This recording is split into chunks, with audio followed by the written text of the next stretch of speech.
It's preseason victory Monday. Yeah, we're going to relish in that. Will the Cardinals ever lose in 2025? Well, we're not going to go that hard in the paint, but what are our biggest takeaways from preseason game one for the Arizona Cardinals? It's preseason fallout, Johnny Venerable. You're a sick man. But yes, it's a victory Monday nonetheless, but it's not a happy Monday for all involved. Who's trending up and more specifically trending down for the Cardinals ahead of the cut down to 53? We're headed to Denver this week, not today though. PHNX Cardinals starts now.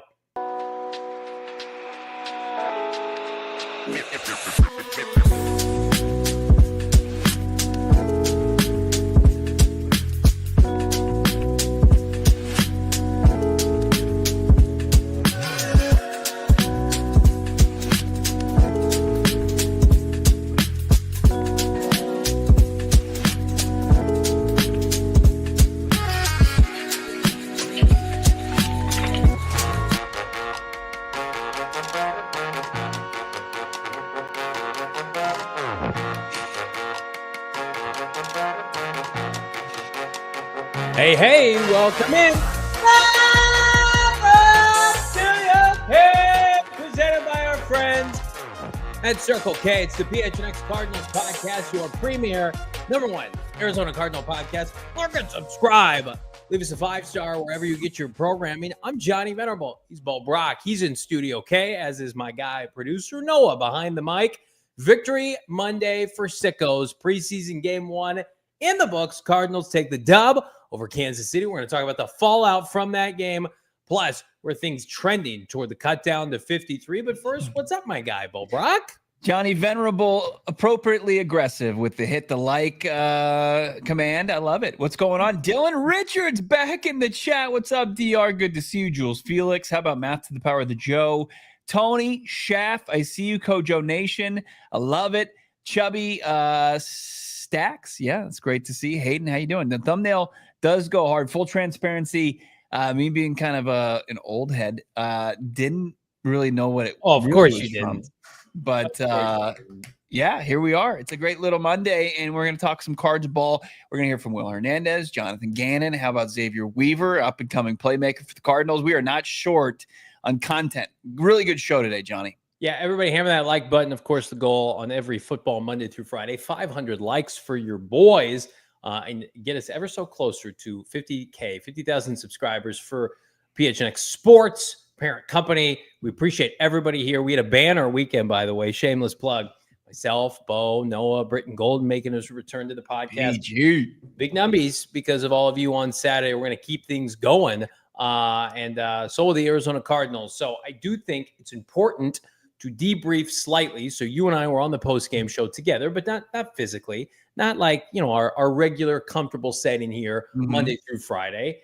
The fallout from that game, specifically with Kyler Murray, this offense, the interception. I am pleasantly surprised that the interception didn't get a bunch of run today. Like, I thought there would be some national, hey, did you see Kyler Murray? Bad pick. I got it on Twitter. I didn't watch a lick of the other snaps. He's terrible. Move on. Man. Like, I really, outside of Cardinal fans and like in the moment Twitter, I felt like the moment kind of died off pretty quickly, which is good because it's back to work here on Monday. Yeah, you want to kind of see that moment diffuse. You don't want it to linger. You certainly don't want it to kind of make its way maybe into preseason week 2 and week 3. Depending on how much Kyler's going to play this exhibition slate, and then of course the regular season. But I think everybody understands when you're watching preseason football, you're taking what transpires in front of your very eyes or in the highlights with a grain of salt. Like, you're seeing you obviously see the bad performances or the bad plays, and then you see the really good plays. And then, that doesn't necessarily translate to NFL Sundays during the regular season. And like, there's guys who just come in and they're working on certain things as far as, the preseason goes, and they're not, operating at a high level, and mistakes are made. It's a place where you can safely make mistakes while working on your game at the NFL level, which is a rarity. So no, you're right. I think it is good that it's not something that people are just taking the ball and running with it and saying and trying to like hammer home this narrative that a pick on the first drive of the preseason is going to be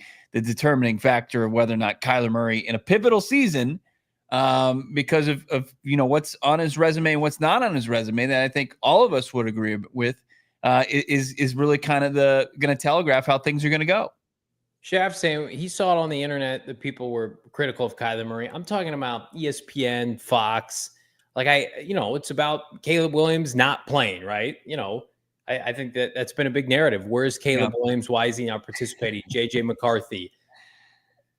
I think we've reached a boiling point with the Kyler Murray discourse when I saw one account of note say Kyler Murray could be traded before the 2027 season. So we haven't started the 2025 season. 2026 is next year, but look out, 2027, they could deal him before the start of the regular season. So everyone calendars for that. He'll be 30 by then. That's going to be a big offseason for this podcast if we've got their franchise quarterback being in trade discussions. But yeah, we got a little bit to figure out between now and then. How about really just the preseason game going into 2025 that we witnessed on Saturday? Yes. Like, I mean, there's always he's a polarizing guy. I think he understands that. He understands, the kind of the burden that playing the quarterback position carries, but it was a blemish. It was on a relatively productive night, I think, for him in the first team offense. I mean, you take that away, and certainly you can't remove it completely from the equation. It was a ugly play. But then you look at, 7 for 7 otherwise for 96 yards and some splash plays. And I thought otherwise he in the first team offense moved the ball really well. Yeah, like Baker Mayfield was a polarizing player until he wasn't. Until wins started to fall. Like, I think the biggest thing, and I want to incorporate this into the conversation.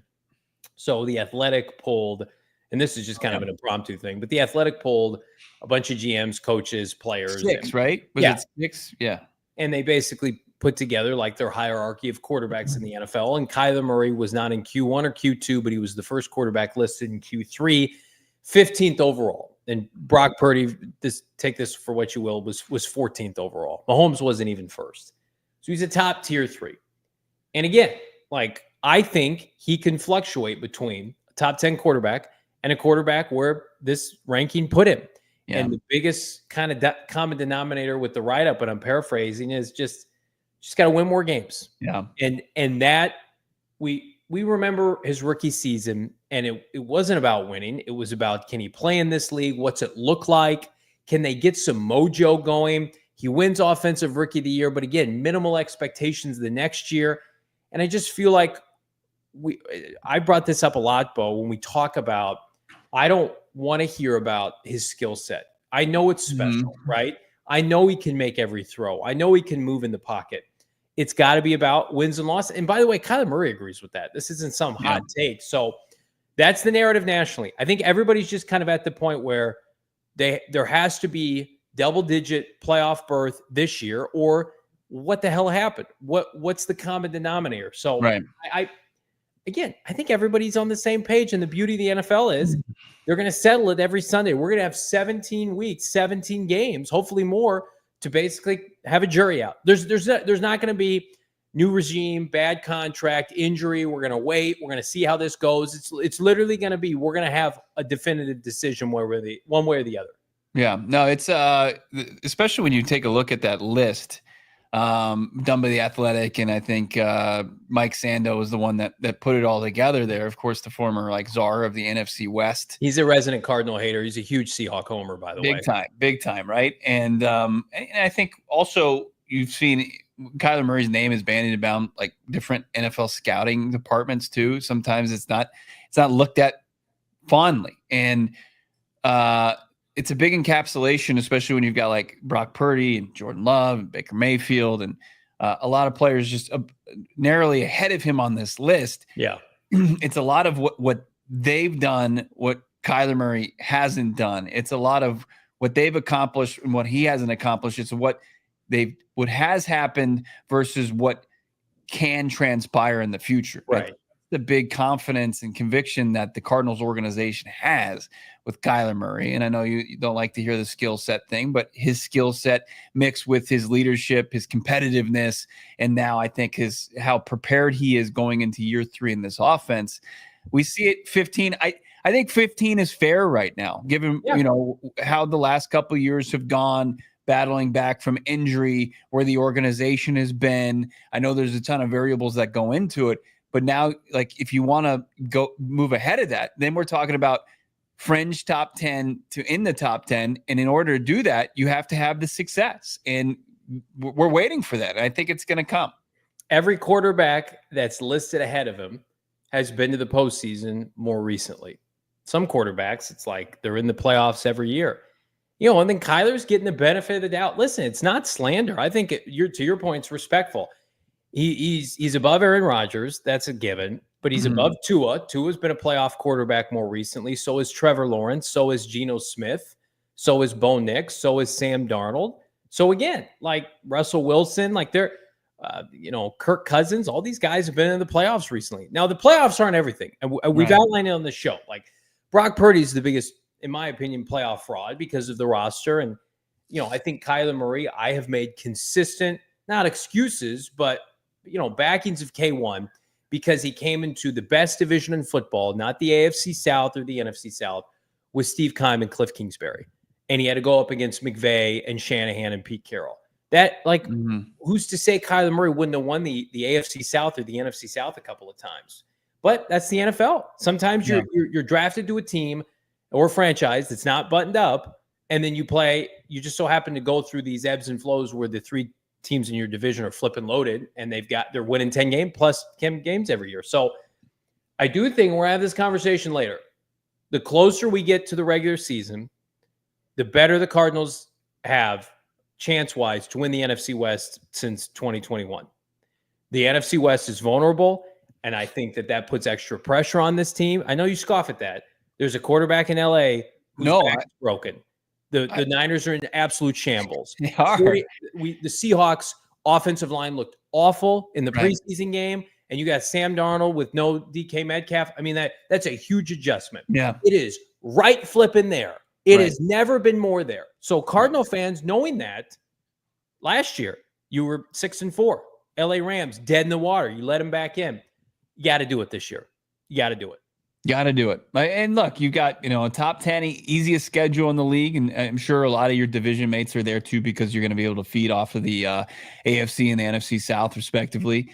But no, I mean, and when it comes to just player for player, quarterback for quarterback, Kyler Murray sitting there at 15 and Brock Purdy at 14, like there is every bit the reality of Kyler Murray is a player that is trending up and Brock Purdy is a player that's trending down on that respective list.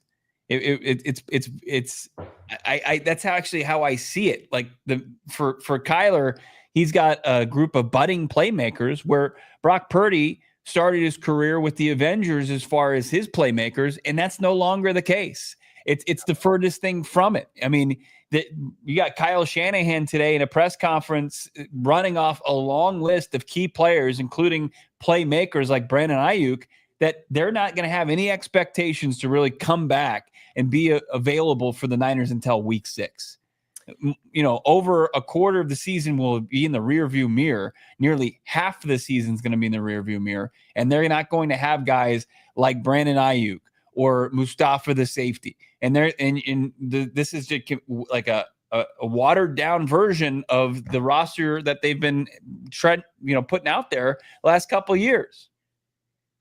And yet, you could see a scenario where Kyler Murray is not here next year and Brock Purdy is. There's a better chance right now of that happening because of the contract. And I think Kyler Murray is a better quarterback than Brock Purdy. Like circumstances wise, Brock Purdy's got more collateral. He's been to the playoffs. He's been to a Super Bowl. He's been to NFC Championship games. Doesn't matter what I think. Can the Cardinals take advantage? Can they get it done? They need to back up the claim. They don't need to, but it's in their best interest that Kyler Murray's a top 5 to 10 player at quarterback.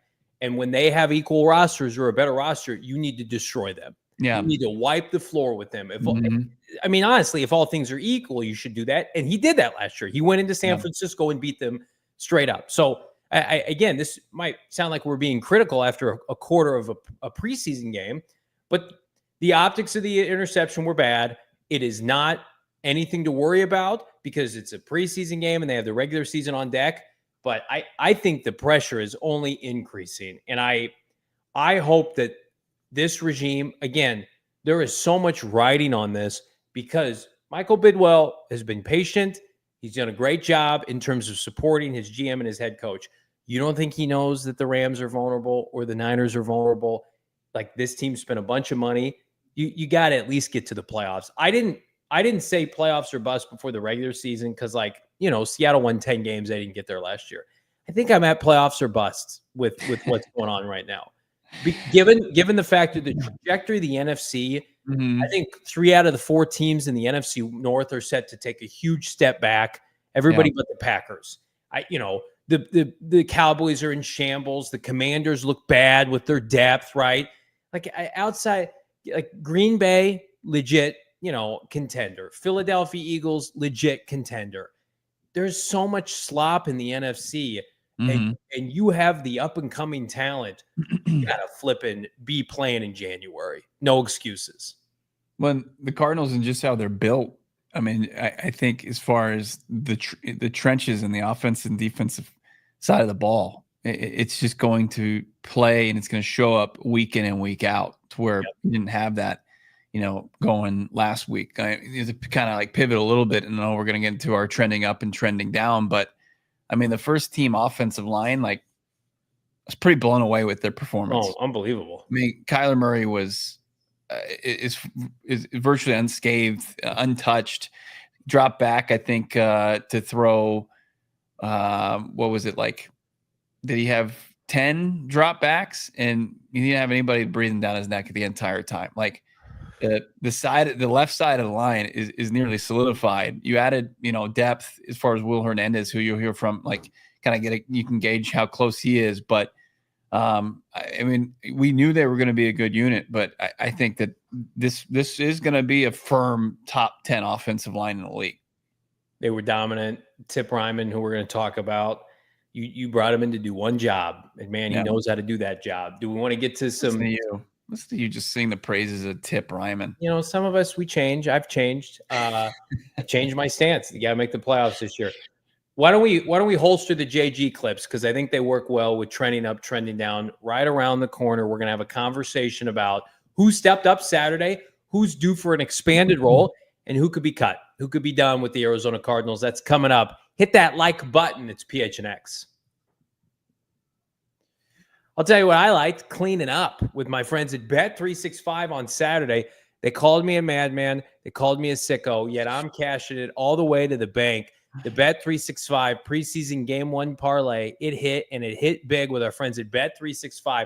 Cardinals money line, cha-ching. The under 40.5 points, cha-ching. Plus 310 for those scoring at home. You could have been a big winner like your boy. But good news is there's still opportunities for you to make money with Bet365. New customers can bet $150, and they can get $150, in bonus bets when you bet $5, win or lose. Again, use the bonus code PHNX365, deposit $10, place a bet for $5, get $150 in bonus bets. If your bet wins or loses, bets can be used on spreads, totals, player props, futures, and more, because whatever the moment, friends, it's never ordinary with Bet365. You gotta be 21 years and older, physically located here in Arizona.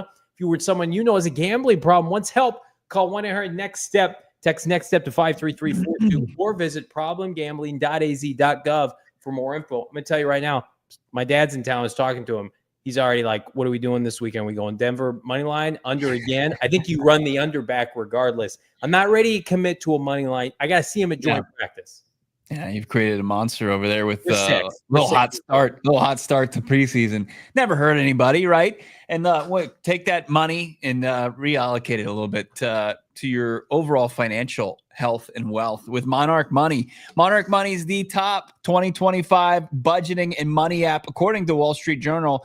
You got to check them out for yourself, and you get half off the first year just by being a listener viewer of PHNX Cardinals. Use the code PHNX at monarchmoney.com to get half off, because Monarch Money is going to be like your own personal CFO in your smartphone, on your web browser. It's going to help you not just save money, but build wealth for now and in the future. Check it out with Monarch Money right now. They're going to help you do exactly what you need to with your money. No more fights about money, nor going on between you and your significant other or whatever. It's all going to be figured out with the #1 budgeting app, Monarch Money. Don't let the financial opportunity slip through the cracks. Use the code PHNX for monarchmoney.com and your browser for half off the first year. That's 50% off the first year at monarchmoney.com with the code PHNX. Do yourself a favor and hit a like for your boys here of PHNX Cardinals on a football Monday, a victory Monday, hopefully one of many to come. And again, do yourself a favor. Come check us out August 28th. Myself, Bo, Noah, we're going to be hanging out at BetMGM Sportsbook at Gila River Resorts and Casinos Wild Horse Pass. Free $99 to come hang out. We're going to be doing a live show, 4:30, the Upper Deck Kitchen and Bar, and then at 6 p.m. it's the live season preview. Just an open Q&A, off air for those in attendance. Then we're going to be hanging out doing our PHNX fantasy football draft. Then our diehards are going to be there hanging out and doing their draft as well. It is a preseason primer for the regular season. We're going to be doing it all with our friends Bo at Gila River. Yeah, couldn't have picked a better place to go spend an entire afternoon, evening than the Upper Deck Kitchen and Bar. Love it. We're going to be there, as you said, the live show. You can start there, and then you can continue on with the kind of the town hall season preview that we're going to be hosting, and getting everybody else's thoughts as well. So come here, have your voice heard. And then, then when the lights get a little bit dimmer, they also get brighter when we have our live fantasy draft, not only PHNX crew, but the diehard crew. Brian saying, I heard JV uses a mirror to look around corners at the facility in case Tip or Dante Stills are waiting for him. Yeah, I'd probably include AQ Shipley in that. I mean, I need, thankfully I'm in the good graces as of now with the head coach, and he can protect me. But yeah, times are tough for your boy. I got to be agile. I got to be on my game. Yeah, you got to keep your head on a swivel. Yep. You're going to get ear-holed like number 99 of the Chiefs did by Tip Ryman on Saturday night. Let's talk a little Tip Ryman. Let's talk a little trending up, trending down. So we're going to change it up a little bit this year. So in the past, Bo and I have kind of collaborated on trending up, trending down. We're going to test out the waters here. We're going to have our own trending up, trending down for each respective host of this fine podcast.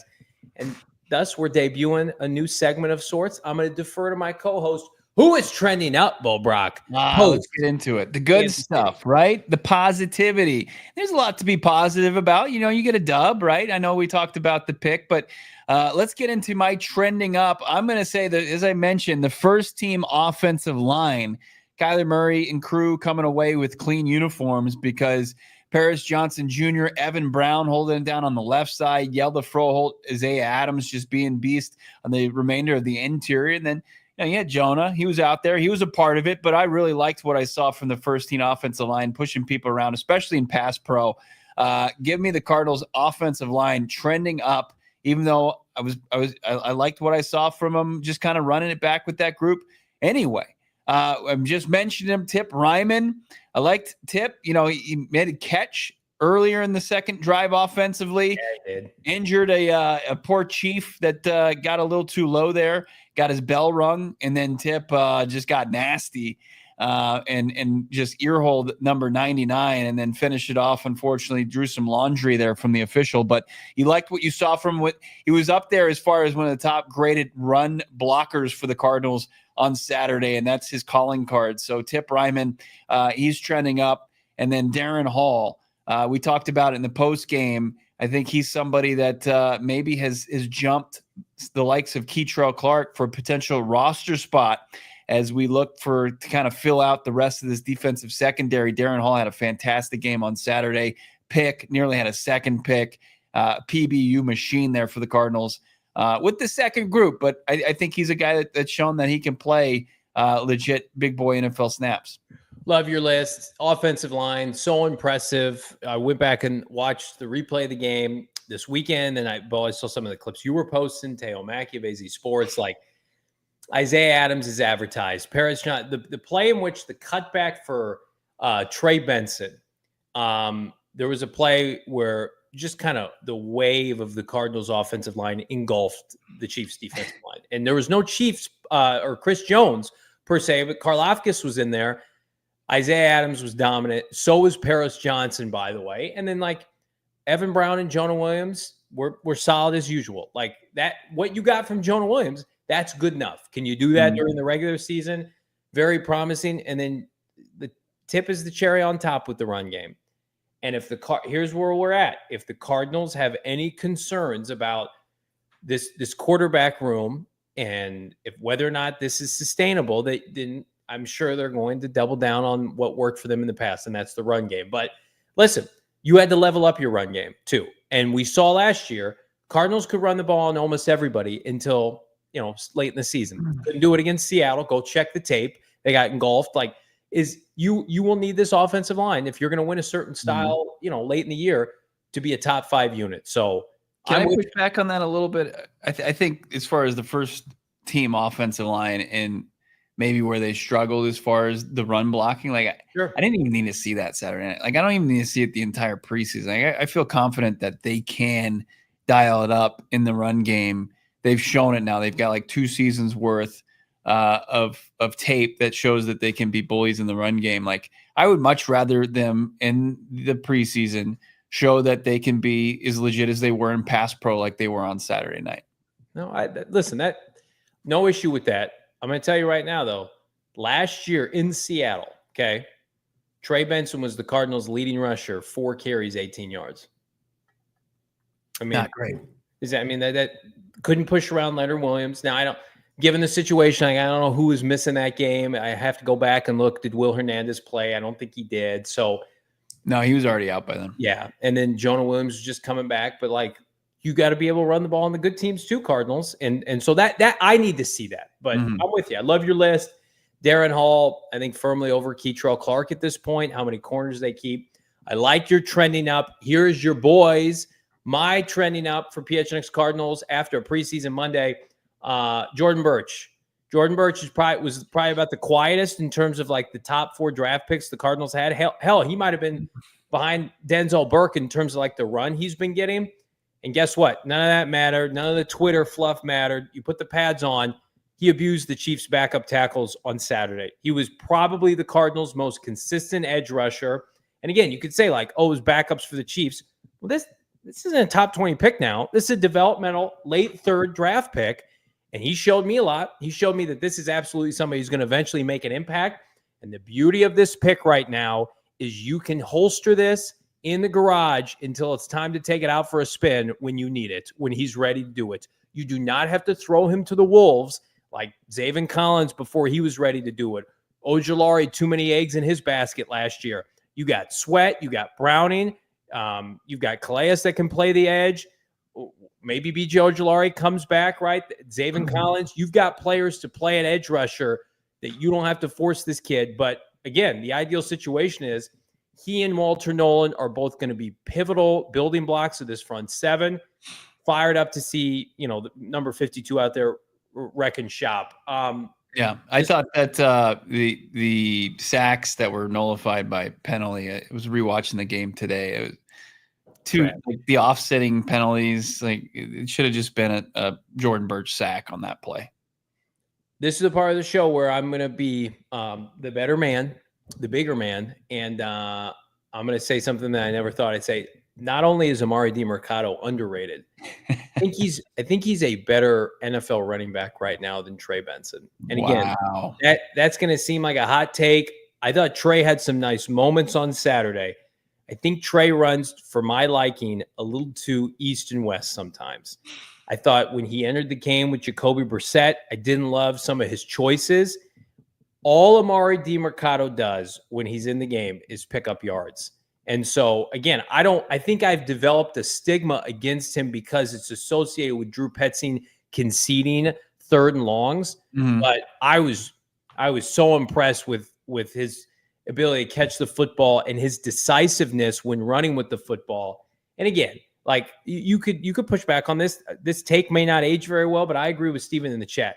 Trey, there's too much dancing going on. There were a couple times the hole was there to be hit. It's not a home run, but it was there to be hit, and he didn't hit it. And I thought we had worked on this from rookie year to sophomore year. This is not the ACC. You're not playing Syracuse. You're not playing Boston College.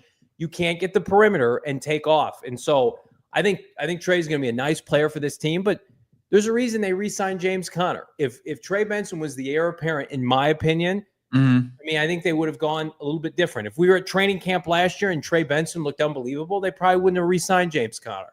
So DeMercado, to me, firm running back 3 on this team. Yeah. Talk about what this team has done, Bo, from an undrafted standpoint. It's been fantastic. It really is. That 23 class, it contributes. It makes an impact. And DeMercado, I don't think it's hyperbole what you mentioned.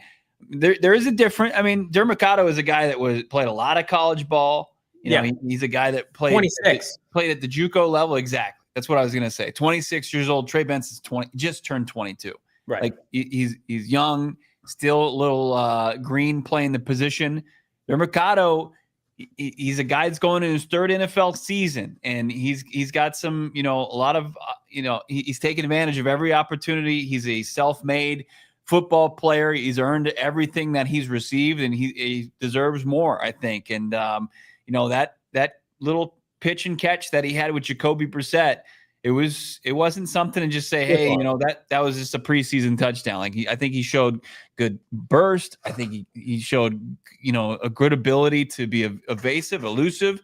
And then also his balance was fantastic. I mean, he made that actually look pretty easy to get to the end zone 43 yards out. He's got an affinity for the big play. I mean, remember the Bears game last year at halftime, and like I'll call him an old friend, an old friend of the program. How about Damon Dog? He likes to joke. Like DeMercado, those 3rd and long draws catches the defense, off guard, but he takes advantage of it. I think DeMercado, it's a necessity. It's a survival way of running that he puts on display all the time. Exactly. So I love it. He absolutely is trending up in the right direction. The last point on it, I just feel like I'm so bullish on the Cardinals O-line, the first unit in particular. It's like, I think any back can succeed behind it. I think this has turned into a 49er Shanahan kind of esque environment, but who's going to make the most of it? And you can't argue 2 years in or a year and a half in with Benson versus DeMercado.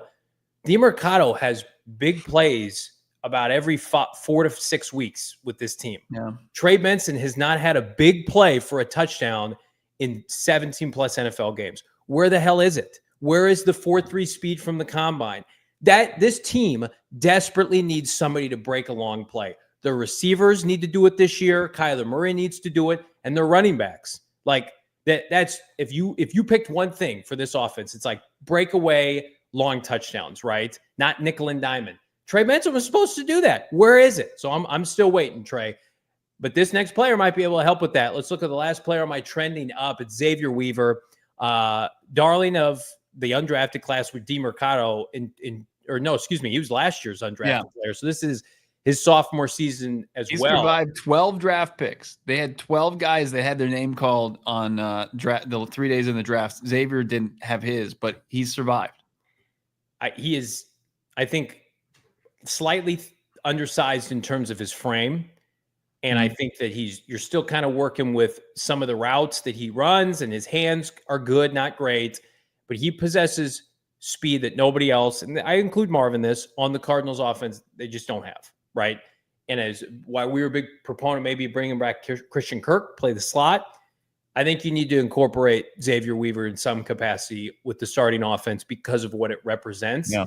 I think that you saw, certainly with his touchdown, he had a couple plays where he had DBs beat. I thought he and Jacoby Brissett looked great. He got a penalty, a PI call, and he forced, like, you just can tell, like, it's a difference maker. And the Cardinals offensively do so many things well, but that part of the offense, it's just not something that they can do. And you're wasting Kyler Murray's ability to throw the ball deep downfield. I know people are critical of his accuracy lately, but I'm not going to sit here and say he's surpassed Greg Dortch or Zay Jones. That'd be ridiculous. He's been running with the twos all summer.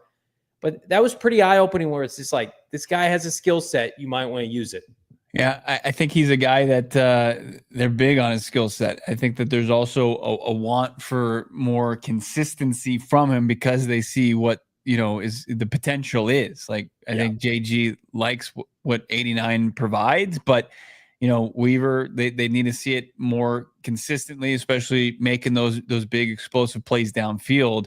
Can he reel in those balls a little bit more consistently? So, but look, he was able to do it like for one drive, a 2-minute drive, and he talked about it today. Jacoby Brissett gave him the opportunity. Actually, let's hear that from Xavier Weaver. When he was making the plays on Saturday night, this is how he kind of broke it down. Yeah, it was cool. Jacoby being able to trust in me and stuff we've been working out in practice. So just seeing him trust me down that whole 2-minute drive, a big part of the game was real cool. So he gets him, he basically puts the cards on his back for that drive. 13-yard, catch, obviously some yak on that. And you had the 20+ yard DPI, and then you have the 1-yard strike that he's able to put his body in a solid position to box out the defender and reel that one in. He showed off a couple different tricks of the trade that you have to like about Xavier Weaver. Yeah. To me, this is a player where you keep him on the roster until you figure out how you can deploy him. Because I'd make him in consideration for a return man. I think, and we're going to talk about this, I think he and DeMercado deserve more time on certain special team units. And it's not, on coverage units. It's returning the rock. We mentioned Jordan Birch earlier. You talked to Jonathan Gannon. Here's JG on the Cardinals' 3rd-round pick. Yeah, he was impactful. I thought he affected the quarterback. I thought he was pretty good in the run game. I thought he did some good things on 4th down as well. I mean, there's so much to be hopeful for about this team because their draft and development process. We're not talking about free agents who are 30, like, hey, look, they're playing in a preseason game and they made a play. It's like this is the maturation process of a team that can finally do this. It's like now you're making, waves as preseason 2nd quarter playmaker. This time next year, you could be a focal point in the offense. That's just how it works. That's how Baltimore has done it and Philadelphia has done it. Green Bay does this every year. So it's not nothing. I think it's great for this team to play a team like Kansas City, to push them around and beat them in their building with the youth and athleticism on their roster. It was fantastic. Yeah, I mean, that's why you take a guy that was a big-time high school prospect, goes to South Carolina, transfers to Oregon. Yep.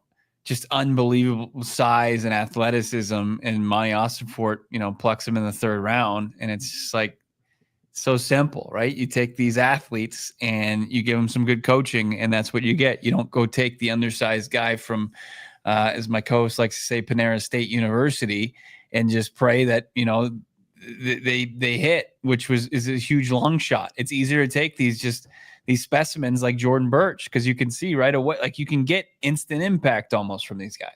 Chick-fil-A Tech. We're gonna see who can make a difference. Yeah, One more bite from JG. Here's Gannon on Isaiah Adams' performance.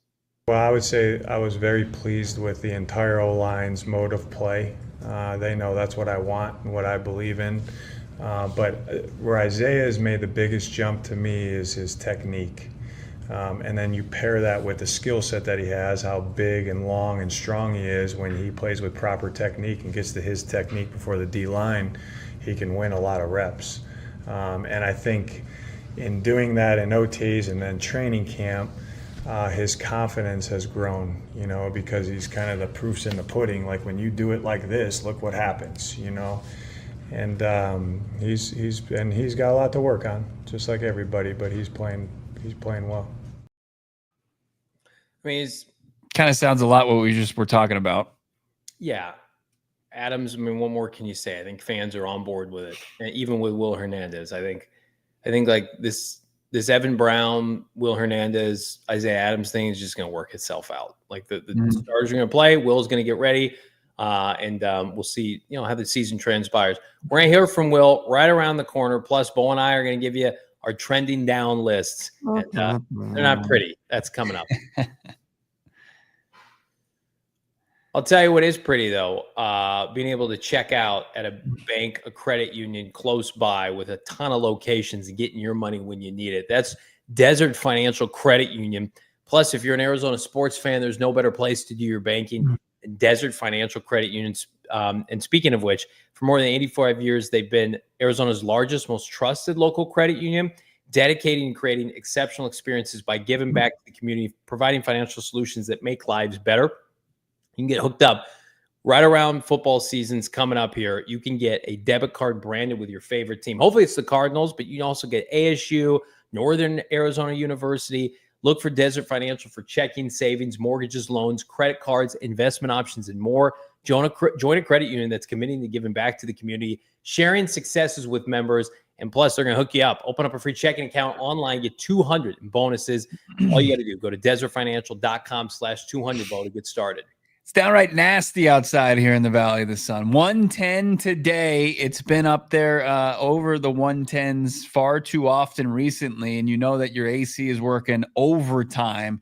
Make sure you're making the best bet with your friends over at APS. They got smart thermostats that you can connect with on your smartphone and then enroll in Cool Rewards, and APS is going to help keep your energy costs as low as you possibly can while staying cool here in the heat of the summer. Check them out right now. Marketplace or marketplace.aps.com. That's marketplace.aps.com. And you can find out as an APS customer how you can be eligible for a smart thermostat as low as $0. Yeah, it costs you nothing. Free 99. All you're going to do is pay taxes and shipping on this bad boy and then enroll in the APS Cool Rewards program. If you already have a smart thermostat, you can see if it's eligible and enroll in the Cool Rewards. Plus, get that free install. It's available. Link in our video description right below. Yeah, it's legit. We're doing all the heavy lifting for you. All you have to do is go check it out. Must be an APS customer. Pay the shipping and taxes. Other restrictions apply, but marketplace.aps.com has all your information. Everybody hammer the like. We got 400 people watching live on YouTube alone. We appreciate that. Hammer that like button and get us fired up for the football ahead. We're going to be in Denver later this week. Full coverage from your boys at joint practice. Before we do that, we got to get to the ugly from this weekend. It's trending down. Bo Brack, give us your skinny. Who disappointed you for the Cardinals? Yeah, I think your special team returnman. It was a big time bummer of a performance. If you watched our analysis or analyst Hudson in the stands, I mean, he broke it down. You had three basically muff punts. You had the kickoff return fumbled by Greg Dortch. Then you had DJ Dallas struggle to reel one in. Luckily, he was able to fall on it on a punt. It was just a mess as far as the return game goes for the Cardinals. And you got a couple vets back there. So now as we sit here in the year 2025 of our football lords, like, do you look maybe for a youth movement at those positions, or is it just something that you just chalk up to, new kick return rules are in place, just maybe a little bit of excitement coming out of the gates, or is it something that's going to be a real issue? But if you're asking me, this is one of the things that was just trending down after Saturday's performance. I don't want to knock Greg Dortch. I thought Greg Dortch looked good in the offense when he was asked to make a play, and I think Greg Dortch has been a competent return man. But I was disappointed with the performance from he and DJ Dallas. I'm going to get to DJ Dallas on my list, so I'll reserve some of my comments. But I think that group needs to play well this weekend. You cannot be putting the football on the turf. That's the easiest way to get cut. We had a conversation with Britton Golden, former NFL return man, as an undrafted player, and that is your one job, right? Like, I love Greg, and DJ Dallas, it is what it is. DJ Dallas was brought in to return kicks. You're putting the ball on the turf. Goodbye. Like, you don't have a role in the offense. Greg at least has a role in the offense and has produced. So, and again, it's not common for these guys to do that. So again, you chalk it up as there's your one mulligan, guys. Don't do it at Mile High this weekend, or see ya. We're gonna have to get an alternative in house. The number one priority in any phase is the ball, right? And especially in that third phase in special teams, especially when you're forcing a punt, and if you're giving it right back, this league is too good to give another opportunity to an opposing offense. And Jeff Rodgers, I think, has zero appetite for it. I know Gannon has zero appetite for it across the board. But I mean, they even work out a guy like Michael Wilson in punt returns in the preseason because of why his ability to secure the football. It's not, getting the ball in his hands and it's Devin Hester, Dante Hall, and they're making big plays. Like their number priority is secure the ball and let's make, everything else is secondary here. So like when they struggled with that on Saturday, it was really kind of out of character for Jeff Rodgers, Jonathan Gannon team. Yeah, we'll talk about DJ Dallas here in a second, but Bo, keep us going. We'll talk about this later, young man. Owen Pappoe, speaking of young man, actually third-year linebacker at the Freak on social media, and he does have a freakish skill set. He was one of the fastest linebackers in his respective draft class, but Owen Pappoe struggled mightily on Saturday. I mean, I thought he gave up a couple big plays in the passing game. Just didn't look smooth out there. Everybody not named Mack Wilson in the linebacking core, I think you wanted to see a little bit more of it, but I felt that way about Owen Pappoe, for the most part. And I think that, when we did our roster breakdown, we had him being carried as a fourth off-ball linebacker. And you pointed this out, Johnny, they carried 3 last year. So got to make a case. You got to make a strong case because I think it's bunched up. It's between Keem Davis-Gaither and Cody Simon and then Owen Pappoe. It's like it doesn't make a lot of roster sense to carry a couple guys that do similar things. And, if he's not performing the best of the group, it seems like it would be an easy way for them to part ways. It's like I like the depth they have at safety and defensive line a hell of a lot more than what I'm seeing at certain spots with off-ball linebacker. You're not cutting Cody Simon. He had a good spring. He's the future of the position.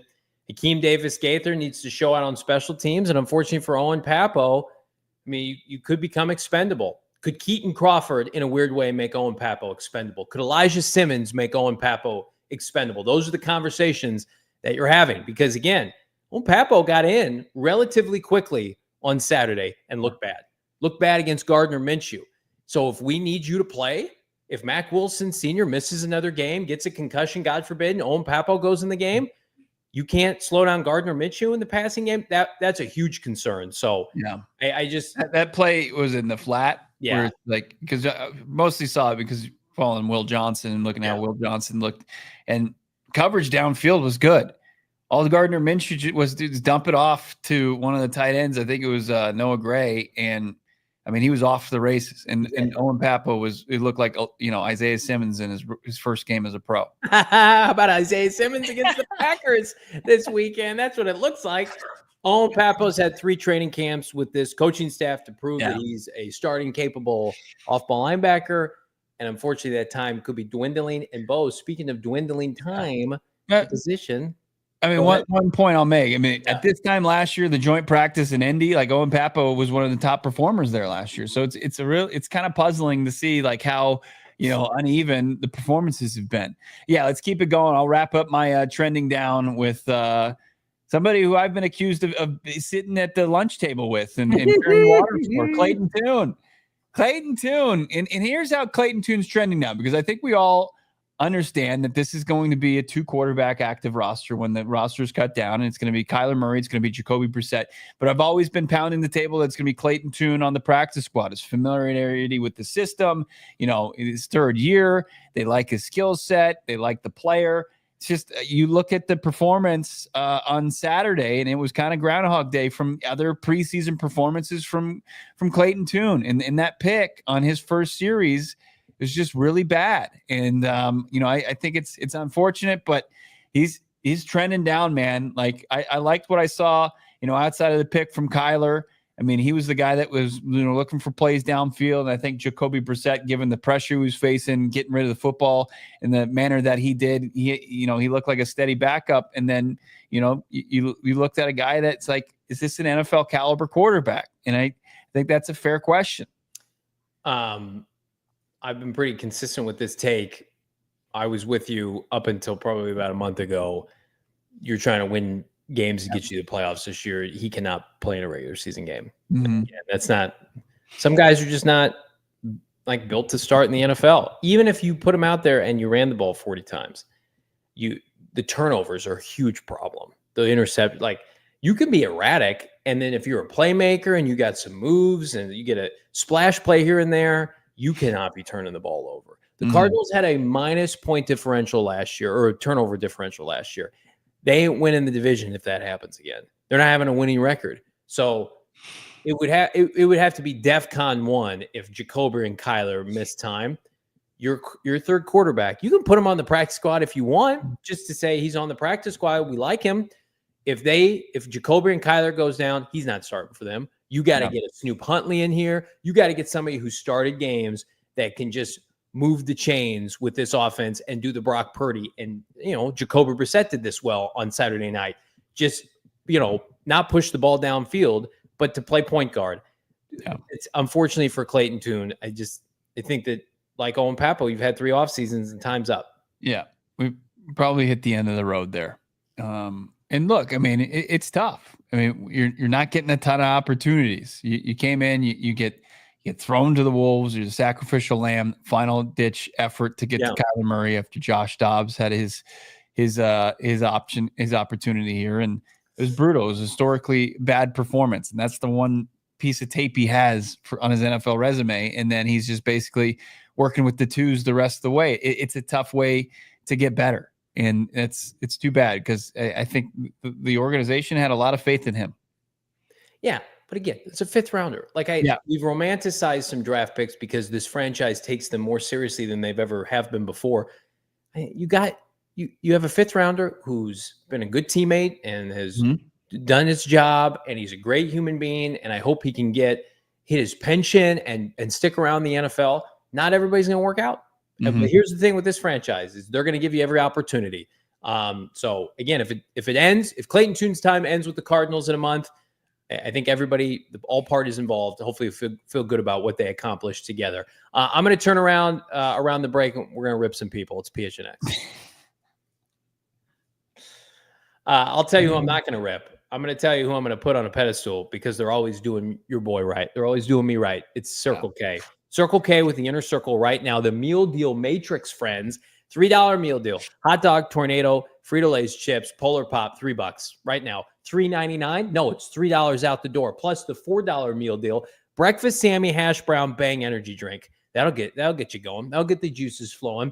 And then how about a little dinner? You want to go big with your dinner? How about 2 oversized slices of za, a 20-ounce soda or a Polar Pop? Maybe a cherry Coke? $5. What? $5 for all of that right now. Sounds fantastic. If you're doing the math at home, $12 for your 3 meals a day, you're set, man. Join the Inner Circle for free by downloading the Circle K app today. If you're not on the Inner Circle, by the way, you're just throwing away money. You're flushing it down the toilet. Do yourself a favor. Download the Circle K app today. Go to CircleK.com for more details. I can't wait to get a Polar Pop after the show today. I got 25 cents off per gallon today. Oh, my God. Did Johnny mention this is a free app? Like, what are we doing? You could be saving money like me.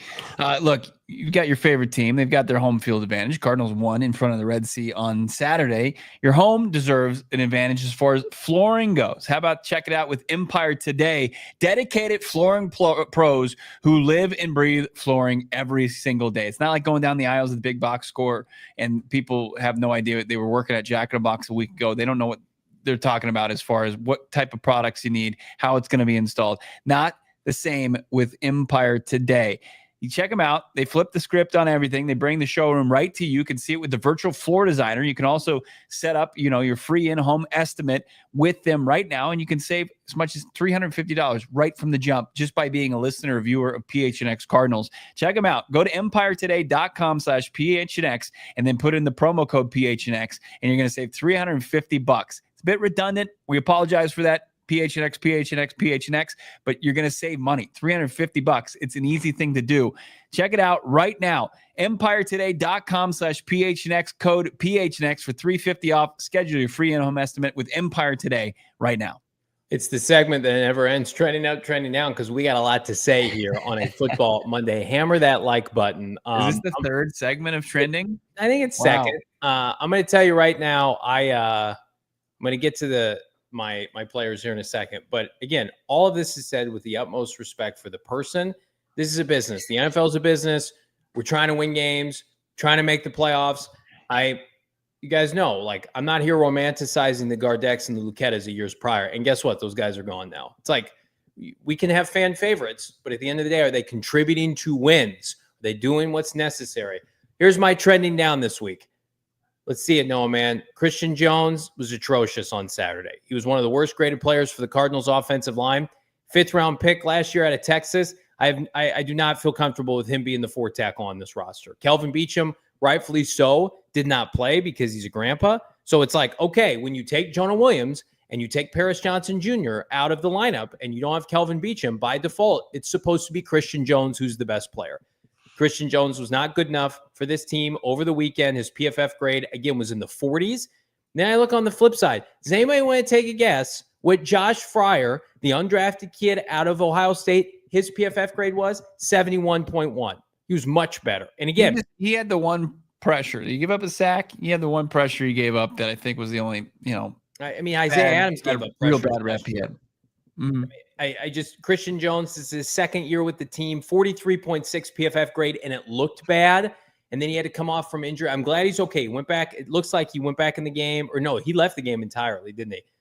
Elijah Jones, who I'm going to get to, came back in the game. But I think Josh Fryer is going to beat out Christian Jones for the 4th tackle spot. I've been consistent with that. I told Bo that about a month ago. Christian Jones, if he's hurt, that especially hurts his case. But yeah.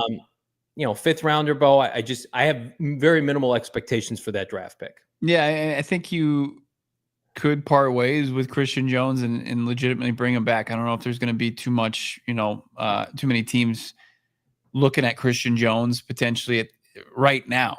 There's not a lot of tape. Yeah, he was mostly rostered last year, though he dealt with the injury early on, and then he got an opportunity in the finale. And there's like this belief amongst some of the fan base, like this is like a starting tackle in the league, where I think there's a lot more ground to cover before we can even talk about that. And it was a tough performance. I think the second unit, overall struggled. It was a stark difference between ones and twos. Like Kyler's there, and he's got all day, and then you got Jacoby, and it's like he can't. I mean, he's barely getting a snap in his hands before he's got pressure bearing down on him. Well, you got no Beachum, you got no John Gaines, who was out, who will be back. That unit suddenly looks really vulnerable, right? Yeah. And so fast forward to the middle of this year, you're going to have Beach, you're going to have Will Hernandez, you're going to have John Gaines. I still think, okay, put Josh Fryer on the practice squad. I think you need another Tristan Colon tackle over the next couple of weeks. I think you need somebody who's got a little bit more experience, because I don't trust Christian Jones coming into an NFL game right now. So let's keep things going. And that's not an indictment on his career. He just wasn't good last night. He wasn't good last year. So let's keep things going. Number 2 here on trending down, DJ Dallas. To me, it's not only the fumbles, the optics of his play on Saturday. He looked slow when he got carries in the 3rd and 4th quarter, indecisive. I mean, the free agent class of 2024, I tweeted out, it was a nightmare scenario for the Cardinals, nightmare world. Are we keeping DJ Dallas around because of one kickoff return touchdown last year? He was solid, right, for the rest of the year. And I'm going to preface all this by saying I think he's going to be on the team this year. He's making $3 million, though. He was brought here to do one thing. He better be excellent at that, because I've seen too much juice from these young players. You're telling me if DeMercado didn't get a chance, DeMercado, to me, could be the ideal solution at that spot if it doesn't continue to go well with DJ Dallas. So, I mean, people are pointing out on Twitter, I'll just echo it. He just looks slow. He looks like a slow player. And if you're a return man, that is not ideal. But if he turns it around this week against Denver, I'll come back on this show in this segment next Monday and say, trending up, DJ Dallas, we're good. But, I mean, and I'm not here to rip on his appearance. I know people are doing that. I think I'm not into that. But from a football standpoint, it just doesn't look good right now. Yeah. If he can remain, a trustworthy player for Jeff Rodgers and Gannon, then that's what it needs to be. I think that's you can fade the noise as far as the fan base who's always going to have this romantic idea of what a kick returner needs to be able to do and look like, but they have a different idea of what it's supposed to be. So he's got to get back to the basics. He's got to be sure-handed. He's got to be able to be the guy that, we're not saying take it 99 yards to the house and bounce off, special team tacklers, but be sure-handed and just be a guy that can do a job. So that's not what we saw on Saturday. And that's why, he's in the trending down portion of the show. Quickly, I'll hit this before we go to OT. And again, this kid, he's basically a rookie this year. Elijah Jones, I thought, had a kind of an up and down Saturday. Left the game because of injury, came back in, was just okay. One of the things that Jonathan Gannon preaches for his DBs, Bo, they have to be able to do what? They got to be able to tackle. Yeah. Got to have some physicality. Say what you want about Keitrell Clark. He's a pretty good tackler. PFF grade, you don't need me to tell you this. You watch the game with your eyes, 29-6 as a tackler. Gave up a big yak play to a running back. They converted a late third down that could have iced the game for Kansas City. You're just talking about a player that's got a long way to go. And if his draft stock was not a top 100 selection, he'd probably be getting cut. But he's going to have an opportunity to stick around because of where he was drafted. But he's not one of the best 5 or 6 corners on the team right now, and that's the tough part of the NFL. So unfortunate, but I'm happy that he's healthy. So hopefully over the course of 17 weeks, he can at least be a contributor at some point. He's not there yet. Yeah, I mean, it's tough. He's going to have to make up a ton of ground that he missed out on. And I think he was, you take stock of the corners that they drafted under Monty Ossenford, and it's Garrett Williams and it's Max Melton. And then you've got, starting. And then now you add Will Johnson. It just makes things even tougher for him. It is basically his rookie year, but coming out of Boston College, you're playing in the ACC. You're not exactly facing like Max Melton in the Big Ten, Michigans, the Ohio States of the world. It's just, it's tough to get back and then also do it now when you got so many guys getting reps ahead of you. It's I can understand why it's at where it is, and hopefully it's something that they can get back on track. Can they roster stash this guy in order to do so? I think that's why the emergence of a guy like Darren Hall for a second straight preseason could ease that, and you can have guys that you trust from Will Johnson, Max Melton, Denzel Burke, who I think played well on absolutely. Saturday. And Darren Hall, you feel a little bit more comfortable rostering a guy like, Elijah. There's no pressure for him to jump in any scenario. They all can't be winners. Nobody, and I'm not saying as a person, but nobody bats 1,000 in the draft, not even Austin Ford. We're batting 1,000 going to overtime. Conversation continues. Go PHNX.com. Become a diehard. So that's trending up, trending down this week. There was a lot to digest, and it served as a great opportunity for Bo and I to kind of debrief the game a little bit, and to talk less about the Kyler Murray interception, which has been beaten to death. But can I say this though? Yeah, the Jacoby Brissett stuff is kind of silly, right? I mean, knew it was coming though. Yeah, absolutely. Because box score scouters are going to be out there and they're going to look at his numbers, but like Jacoby Brissett didn't complete a ball in the air over 10 yards. He's a perfect backup. He's like the best backup they've ever had. He got in there, pressure was in his face, and he started just getting rid of the football. And he got the ball into Amari DeMercado's hands. He got the ball in his playmaker's hands. And it's like, that's what you want from Jacoby Brissett. But like to say, like, Kyler Murray was in there, he's hitting Marv for 15 yards. He had Trey McBride for 21 yards. Like, what we've been talking about is we want to see the explosives back in this game.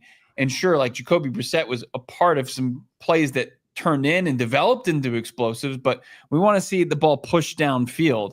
And like, that wasn't what we witnessed with Jacoby Brissett. So let's calm down on that, please. It's been 1 week of exhibition games.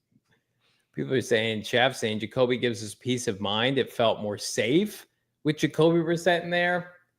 Kyler Murray looked good before the pick, and he looked good after the pick. And I'm not going to be a hypocrite on this show. I'm okay. If Kyler Murray is going to push the ball downfield and just organically more interceptions come with that, I'm okay with that. Yeah. The problem with K1's pick was it was in the red zone and it was not pushing the ball downfield. So if Kyler throws for 30 touchdowns, would you be okay with like 15, 16? Yes, 1,000%. Bo, he had 17 touchdowns going into week 18 last year.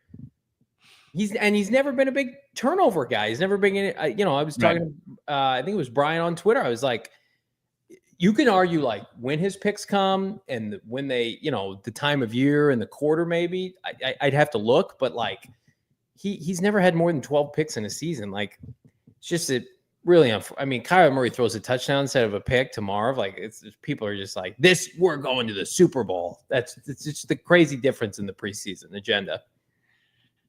It's a great insurance policy. No doubt about it. Lots of other, storylines from the weekend, though. One including Will Hernandez is back with the Cardinals. He's not close to, being activated, and this is the long game. But Bo, you had a chance to connect with, the standout guard that made it clear it was always the Arizona Cardinals. Yeah, it was. Let's hear that from Will right now. No, it was always, an intention to come back. What we built here over the last couple of years isn't just something that you just get up and leave. Part of the decision wasn't just like, oh yeah, I want to be back just because I'm comfortable there. No, it was because I actually believe in everything that we've been building, what we have going on this year, and I know the potential of where the Cardinals were going to go.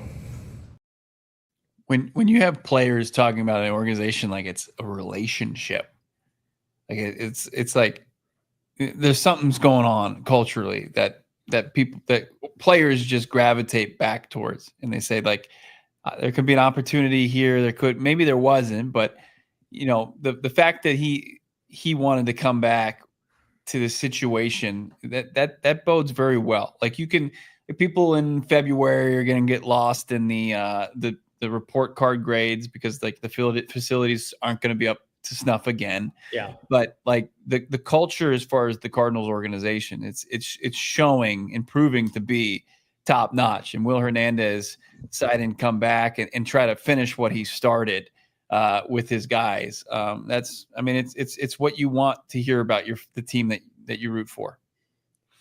And they haven't had this since Bruce Arians. Right. Bruce Arians got the benefit of the doubt, not Steve Keim. He got players to come back. He and his agent, it was like, we need you, help us do something special here and win a Super Bowl here. And when your coach doesn't have those kind of relationships, or your GM, the combination of the both, you're just behind the eight ball. Then you start trading for Robbie Andersons of the world, and then things are a disaster. That's what this franchise did. Then you start basically overpaying Rodney Hudson, begging and pleading for him to come back, and trading ones for Hollywood Brown, and miscalculating football character with Isaiah Simmons. It was just like mistake after mistake. Robert Kimdichie. This is the opposite of that. And again, like that's why you feel the momentum with this team, and they're on the precipice of doing something special. Mm-hmm. When you've got Will Hernandez, like, I want to be here. And we know he had other options. He could have gone someplace where starting path was a little bit more clear. So makes you fired up for this season, especially with respect to how good the offensive line looks already. Well, let's hear from Will as far as the role that he's going to accept to start, because you've got Evan Brown and Isaiah Evans entrenched in the two positions that he could potentially play.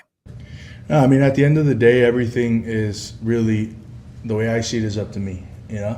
I also understand that nothing in this league is just given. You have to earn it. I did it myself when I became a starter, right? I had to earn that too. It wasn't just given. So, the way things are now could be completely different than where they are later on. So me knowing that that's really up to me, it's not up to anyone else, is what keeps me calm. And and at the end of the day, you never know what's going to happen later on. And I love to think that the situation is in my hands. The Cardinals played upwards of, I think, like 10 offensive linemen last year. They lost a bunch as the season went on. He's got a chance to play based on just the rigors of the NFL. And if he doesn't play, Cardinals are probably having a tremendous year. So it's a good problem to have, and he can hit free agency healthy with the blessing and the recommendation from this franchise. I think it'll all work out just as he puts it, and he'll make people better in the meantime. Yeah. He talked about what his impact can be right now. Yeah, I mean, off the field, it'd be the same as if I would have never gotten hurt. My job is to not just be a good teammate, but motivate guys, work hard, lead by example, make sure we're all working together, make sure we're all on the same page for the same common goal. That's the only reason we're here, is to win. So that's my job, Again, not talking about on the field, but off the field. It's being a motivator, being a friend, being a good teammate, and, hustling. It's the kind of coup that this franchise just hasn't had lately. So Will be out when he's ready to come out, and he'll play when he's ready to play when the team needs him. It said he was confident as far as his knee goes. He said he's been continued his kind of MMA wrestling workout regimen, which is good. He's already being a little bit physical, obviously being smart about it. But, I think that's something that he picked up when he made the move from the Giants to the Valley. And it's something that put him in tremendous shape. I think it helped out his footwork. And, it's got to give you a little confidence that, this is a guy, probably is going to start the season on IR. Yeah. But can he be close to being one of those guys that can return once the minimal IR stint is all said and done, which is 4 weeks. So it just, hearing from Miho today, it just makes you look back at that move and say, man, Cardinals have it pretty good with their offensive line right now. I think you can confidently say they're 7 deep with 2 vet backups that you have a lot of confidence in. That is the stark difference around the NFL, specifically when you look at the NFC West. The San Francisco 49ers continue to be in complete shambles with regard to their skill players. Right now, the only healthy skill players they have are George Kittle, CMC, and Ricky Pearsall. They're going to go into potentially the regular season with practice level guys for week 1. And so everybody penciling the Niners to win week 1 at Seattle. I mean, that's the easiest hammer for Seahawk money line I can remember. CMC, who, by the way, looks fine. He looks okay in training camp. Kittle's Kittle. And Ricky Pearsall's a nice slot receiver. I mean, you have no outside receivers to speak of. Juwan Jennings, calf, he's out, probably a semi-holdout. And then, they talked about Kyle Shanahan said Brandon Ayuk could be back week 6, which could mean week 10. They don't know. They have no clue. And it's not just reserved for the offensive side of the football, but everybody's just like, Niners are back. It's just how it goes. Like they can be, when they're really bad, they usually respond and rebound. It's like, have you seen the roster? Have you seen the deterioration of talent? Have you seen the people that have exited that organization? Have you seen the less, draft picks that they've hit on? I mean, it gets less and less each draft period under John Lynch. Now he's got, Adam Peters in Washington, and Ryan Carthon fizzled out in Tennessee, but was a big part of what they did scouting wise. So it's not as easy as, hey, we flip the calendar and some of the guys are healthier, but not really. And, they're still missing some key playmakers for Brock Purdy to find success this season with that team. It's a players' league, and they don't have as good of players as they've had. Their best attribute is their head coach and their defensive coordinator. That's the only way, and thank you, Chad, hammer that like button. That's the only reason why I'm giving them the benefit of the doubt to at least be viable at times this year. Their roster stinks. Their quarterback is middling. Their defensive personnel, specifically a D tackle and corner, is not good. I mean, it is one of the most top-heavy teams that I can remember. Yeah.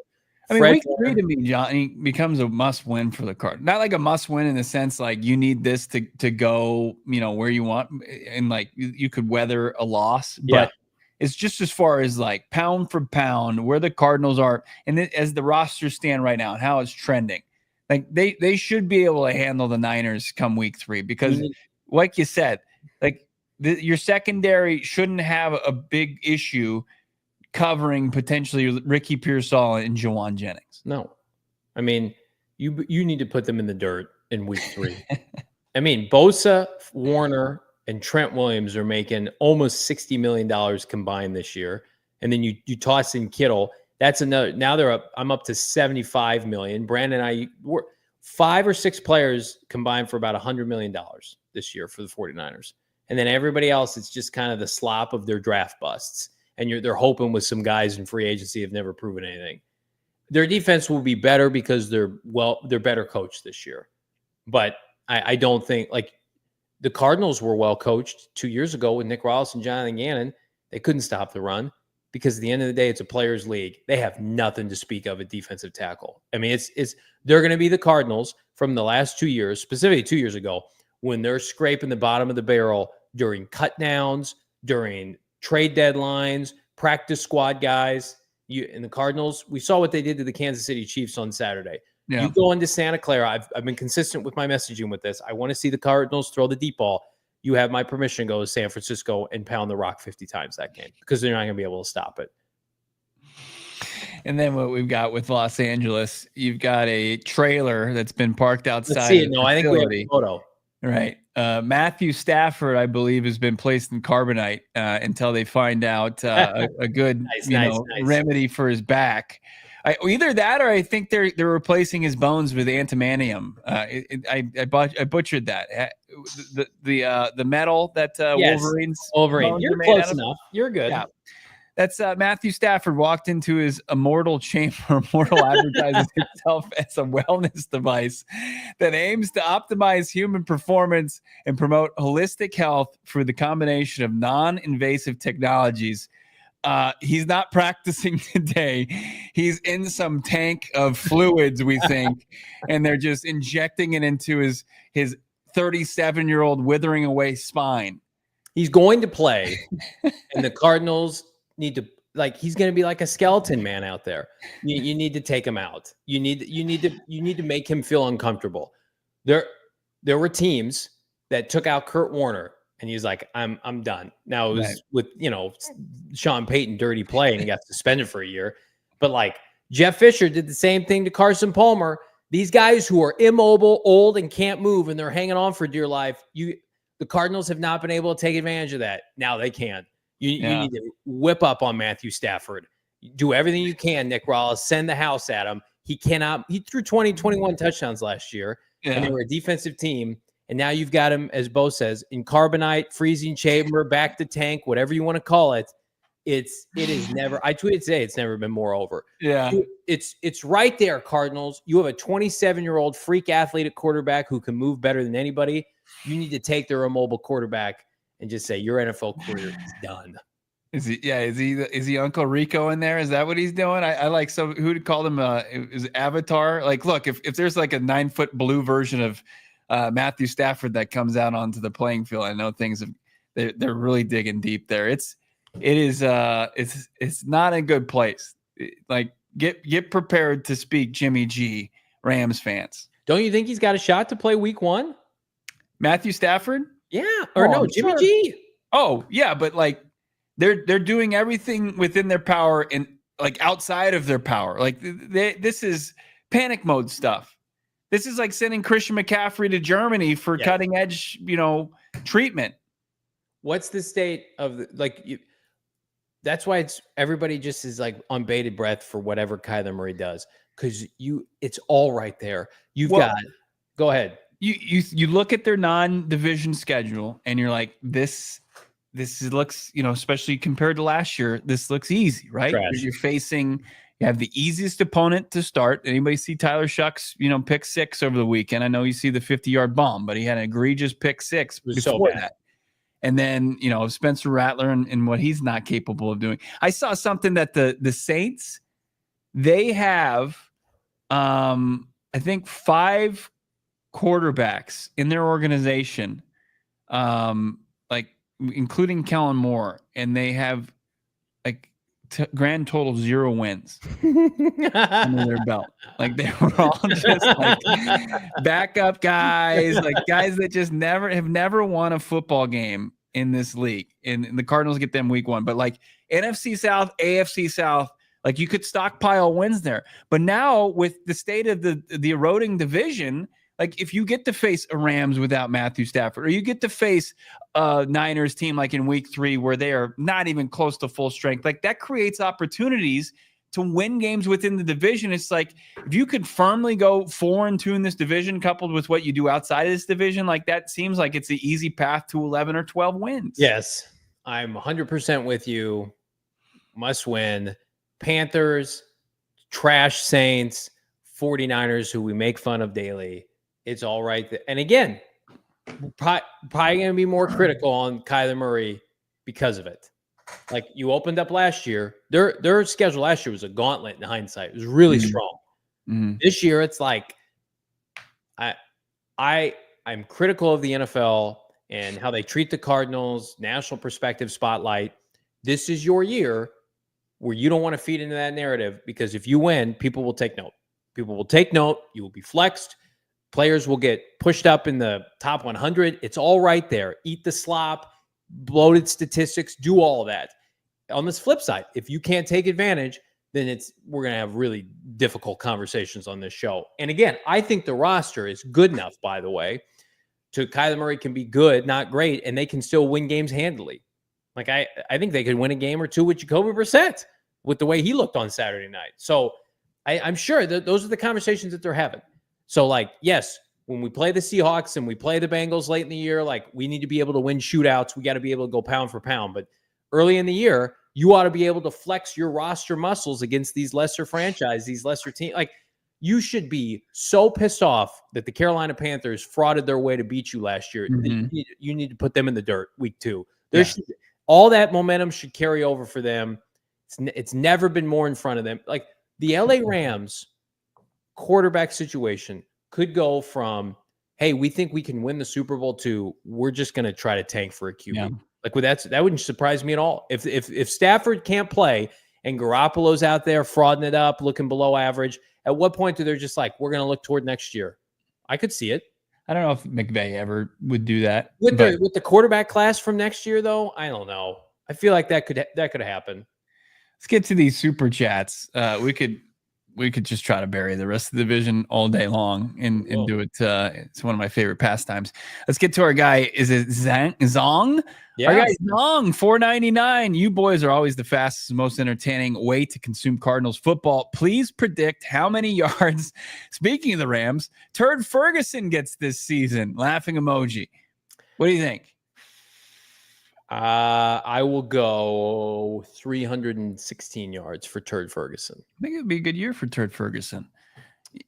You got Higbee still there too. Jimmy G going to throw half of those yards to him? No, McVay. Well, first of all, Turd's got to get healthy. Yeah, hasn't been healthy. If he's in the lineup, McVay will fraud up some open concepts for him. He'll get some plays by default. Yeah, I'm going to tell you right now, though, if the Cardinals allowed Turd Ferguson to score on them, I'm going to have to quit the show. I won't be able to do the show anymore.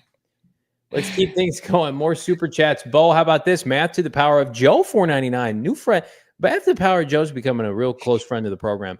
If Dortch had caught the opening kickoff with 1 foot out of bounds, would that have been a penalty on the kicking team, or am I thinking of the old rules, Bo? With 1 foot out of bounds?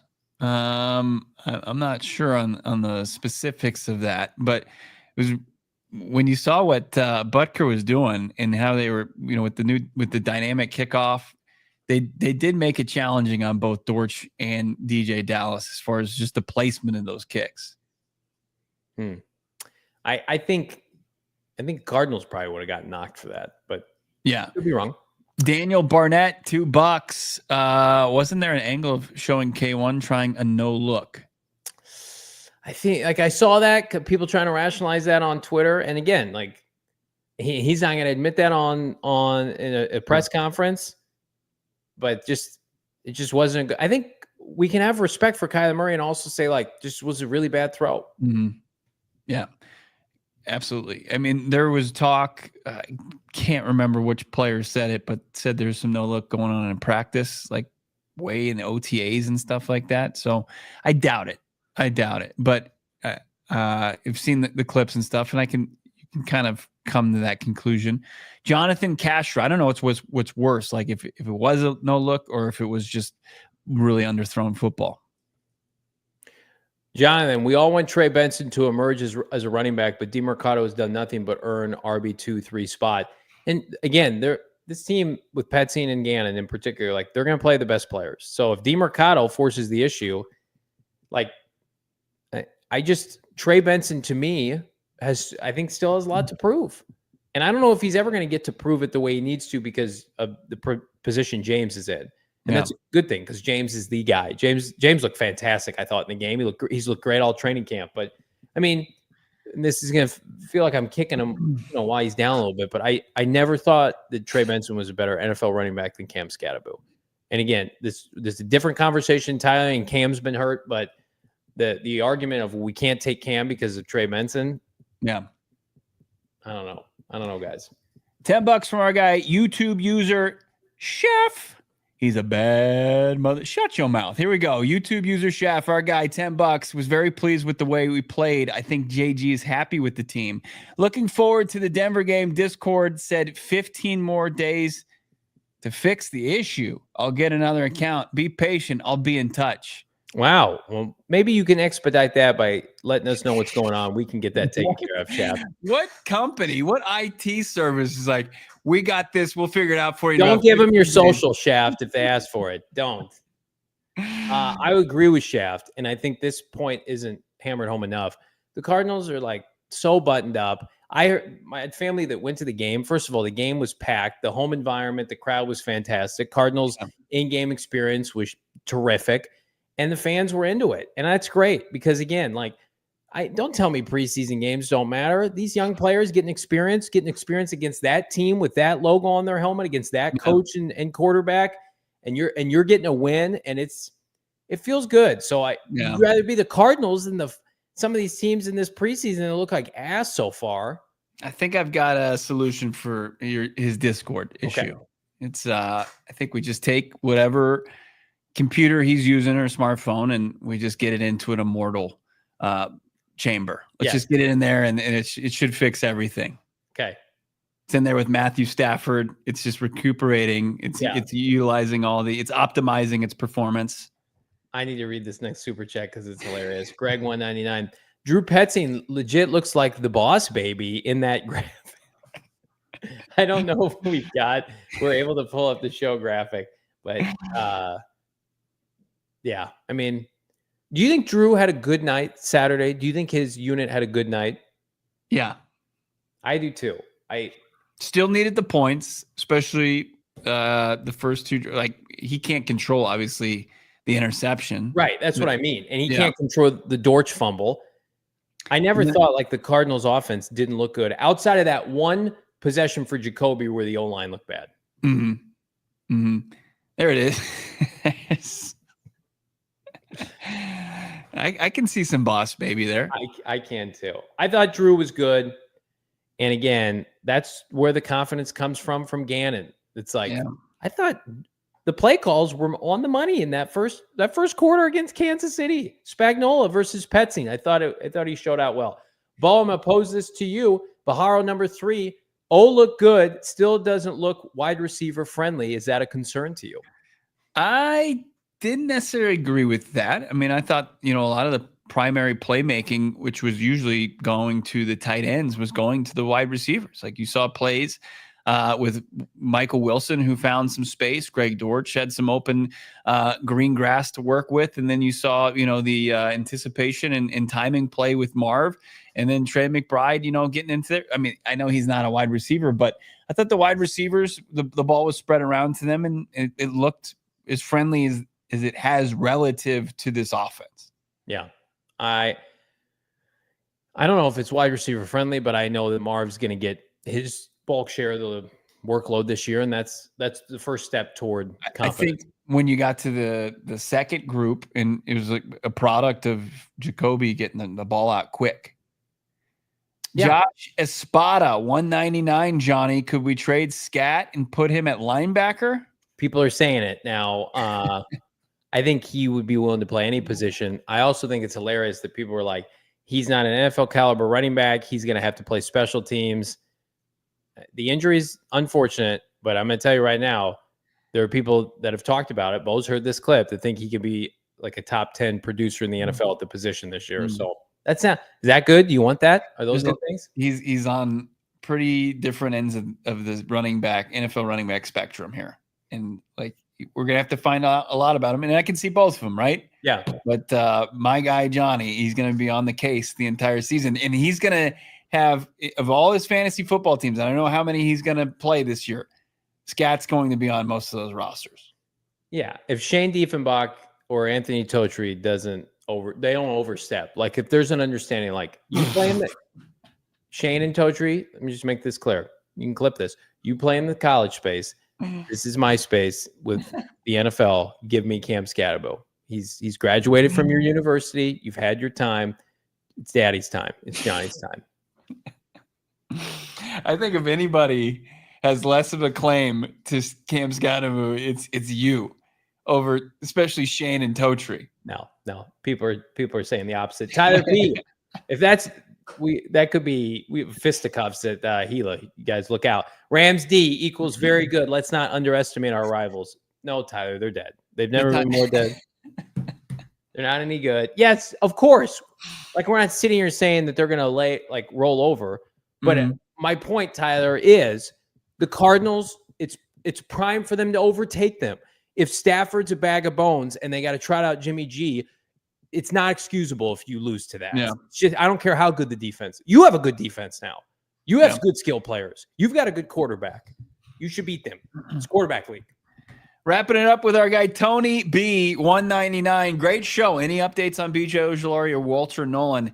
I don't expect anything to be updated this week, just because of just how the schedule is going to be the most out of character schedule of the preseason, for lack of a better way to put it. Yeah. But they are going to practice tomorrow, the team, and then they're going to go on the road for joint practice in Denver, and then they're going to play on Saturday. Doesn't seem like it's a conducive schedule to get either one of them back. No, and I think they don't need practice this week. I'm still of the mindset. I expect Walter Nolan to be on the 53. I don't think he's going to be on IR. I think the Cardinals expect him to be back, assuming he doesn't hit a setback. I mean, I hate this, but the regular season's still a month away from yesterday. So I think Walter Nolan probably is going to need about 2 to 3 weeks of practice, and then, we'll see what happens. But Ojulari, to me, is the further one. Like, Ojulari could start the year on injured reserve. I don't expect Walter Nolan to start the year on IR. Love that from Jeff. Always a great show. Love this bleep. We love this as well. Can't get enough of it. Make sure you become a diehard today. I believe the diehard deal continues, right? $36 gets you in for the year, $3 a month, unlimited access to what's going on, including that exclusive member Discord where the conversations about this team never ends. You guys crushed it. I was in there the entire game on Saturday, seeing all your comments, your reactions. It was awesome. It's the best place to be on game day. And you can do it just from your smartphone if you want to, except for our beloved Shaft, who's got a 15-day waiting period to deal with our friends over at Discord. But Discord, we don't rep Discord. So they need to figure that out. Get it together, Discord. Yeah. Everybody hammer the like button. 500 likes is the goal. Subscribe to PHNX Sports here on YouTube. And, of course, subscribe to the PHNX Cardinals podcast wherever you get your podcast. It helps us exponentially. Even if you're watching the show here on YouTube, follow the podcast, give it a 5-star.